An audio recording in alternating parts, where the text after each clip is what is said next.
अन्य सदस्यहरू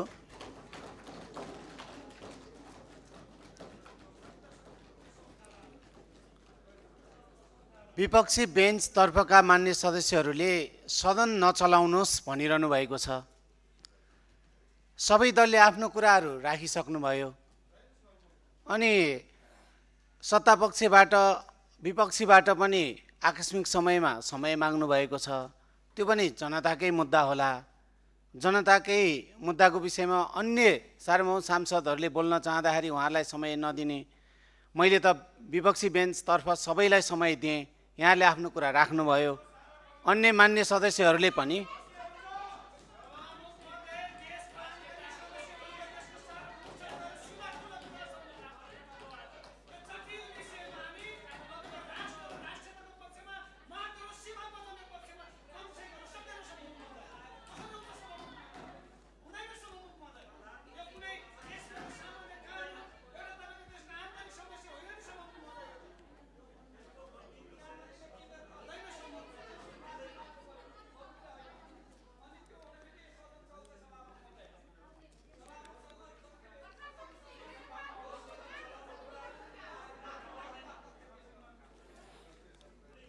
मान्य सदस्यहरू,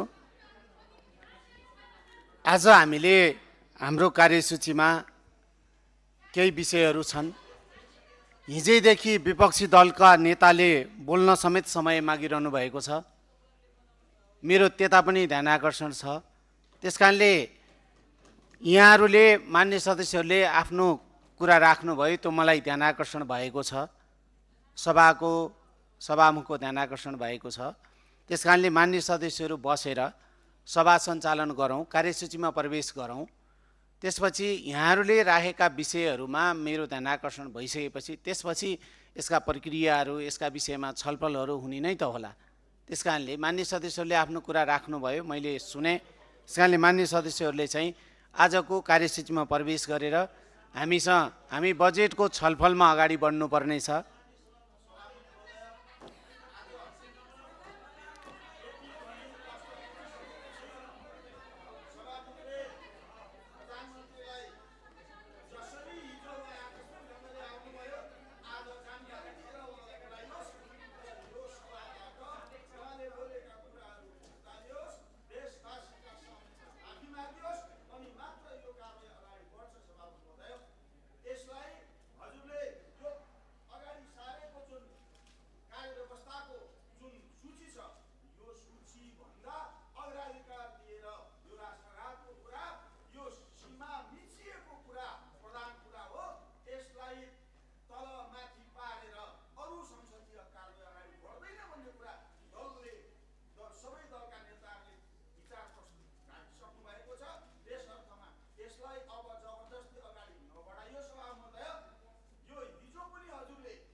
मान्य सदस्यहरू,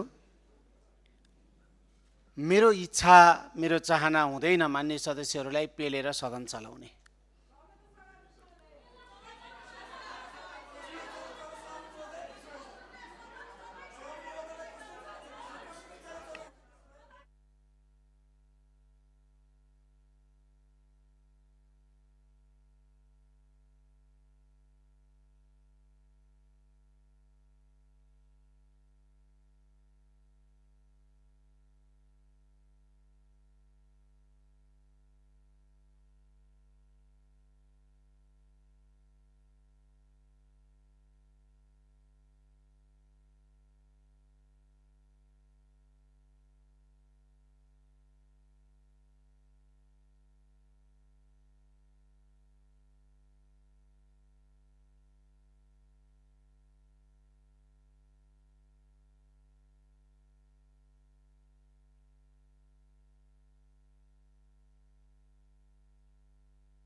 मान्य सदस्य, मैले मान्य सदस्यलाई समय नि दिएको छैन, माइक पनि दिएको छैन।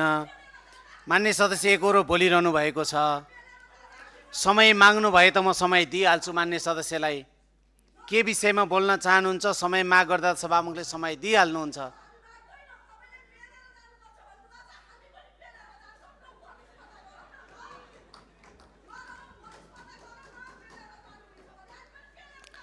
प्रतिस्पर्धा नेपालको कानुन बनाउनमा गरौँ मान्य सदस्यहरू। प्रतिस्पर्धा देश, राष्ट्र, राष्ट्रियता र जनताको जनजीविकाको विषयमा प्रतिस्पर्धा गरौँ। प्रतिस्पर्धा सभामुखसँग होइन मान्य सदस्यहरू। प्रतिस्पर्धा देशको भ्रष्टाचारसँग गरौँ, देशको सुशासनसँग गरौँ। प्रतिस्पर्धा केमा गर्ने त्यसमा ध्यान दिउँ मान्य सदस्य। मैले मान्य सदस्यहरूलाई हिजो पनि पटक पटक संवाद गर्नको लागि बोलाएको थिएँ, मान्य सदस्यहरूले समय दिनु भएन। र मैले आज पनि कार्यव्यवस्था परामर्श समितिको बैठक बस्नको लागि मान्य सदस्यहरूलाई सूचना गरेको थिएँ, समय दिनु भएन। त्यसकारणले सभामुखले गर्ने त्यही नै हो मान्य सदस्यहरू। सभामुखले सदन सञ्चालन गर्नको लागि सम्मानित मान्य सदस्यहरूलाई, सबै दलका मान्य सदस्यहरू, प्रमुख सचेतक, दलका नेता, उपनेताहरूलाई मैले निरन्तर संवाद गर्न कोसिस गरेँ हिजोदेखि मान्य सदस्यहरू। तर त्यसमा मान्य सदस्यहरूले जब नजरअन्दाज गर्नुहुन्छ त्यसपछि सभामुखले प्रक्रिया रोकिँदैन मान्य सदस्यहरू। देशमा हामी सबै सदस्यहरू कानुन निर्माणको लागि आएका हौँ। मैले पटक पटक दोहोऱ्याइरहेको छु। देशमा संविधान बनेको 10 वर्ष पुरा भइसकेको अवस्था छ। संविधानले बनाउनु पर्ने भनेका कानुनहरू नबनेको कुरा मान्य सदस्यहरूले नै सार्वजनिक रूपमा भन्दै हिँड्नुभएको छ। त्यसो भने हामी सधैँ यसै गरेर हाम्रा कानुनहरू बन्छ त मान्य सदस्यहरू?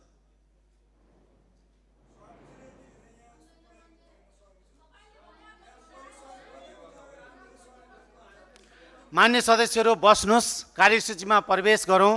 हामी हाम्रो आजको कार्यसूची अनुसार अगाडि बढौँ, छलफलहरू गरौँ। मैले मान्य सदस्यलाई समय दिएँ, यहाँहरूको कुरा सुने, मेरो ध्यान आकर्षण भएको छ। त्यसकारणले सभा सञ्चालन गरौँ। मान्य सदस्यहरू बस्नुहोस्, बसेर सभा सञ्चालन गर्न सहयोग गर्नुहोस्।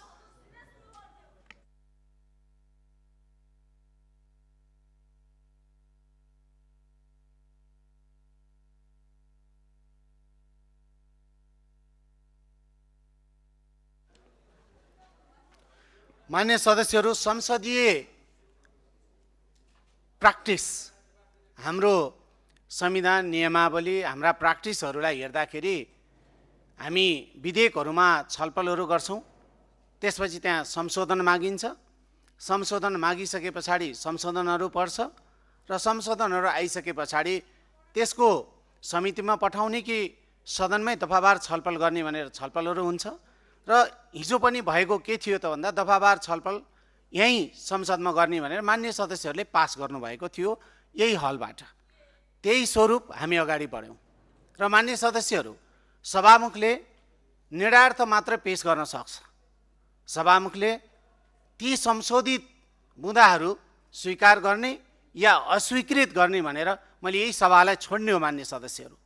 र यही सभाबाट मान्य सदस्यहरूले अन्य मान्य सदस्यहरूलाई कन्भिन्स गरेर यहाँहरूले त्यसलाई अस्वीकृत गर्न सक्नुहुन्थ्यो मान्य सदस्यहरू। मैले कुनै संशोधन स्वीकृत वा अस्वीकृत मैले गरिरहेको छैन मान्य सदस्यहरू। मैले त निर्णयार्थ पेश मात्रै गरेको छु। त्यसकारणले मान्य सदस्यहरूलाई यति ज्ञान हुनुपर्छ। त्यसकारणले मान्य सदस्यहरू, यो प्र्याक्टिस म आएपछि भएको र अहिले 2082 पछाडि भएको होइन। यो विगतदेखि अग्रज मान्य सदस्यहरू यहीँ हुनुहुन्छ। त्यसकारणले संशोधन भएर आएका सबै बुँदाहरू सभामा पेश गरिन्छ र सभाले नै त्यसलाई स्वीकृत गर्ने कि अस्वीकृत गर्ने सभाले नै निर्णय गर्छ। त्यसकारणले मैले त्यही प्रक्रियामा काम गरिरहेको हुँ। त्यसकारणले मैले न मिचेको छु न मैले यहाँहरूलाई पेलेको छु। त्यसकारणले मान्य सदस्यलाई म विनम्रताको पूर्वक अनुरोध गर्न चाहन्छु, यहाँहरू बस्नुहोस्, हामी कार्यसूचीमा प्रवेश गरौँ, अगाडि बढौँ। बजेटको छलफलमा हामी आजबाट सुरुवात गर्ने तयारीमा छौँ। त्यसकारणले मान्य सदस्यहरूलाई बसेर सभा सञ्चालन गर्नको लागि सहयोग गर्नलाई म अनुरोध गर्छु। सबै मान्य सदस्यहरूलाई बसेर सभा सञ्चालन गर्नको लागि सहयोग गर्न म अनुरोध गर्छु।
मान्य सदस्यहरू बस्नुहोस्, कार्यसूचीमा प्रवेश गरौँ, सभा सञ्चालन गरौँ। बस्नुहोस् मान्य सदस्यहरू।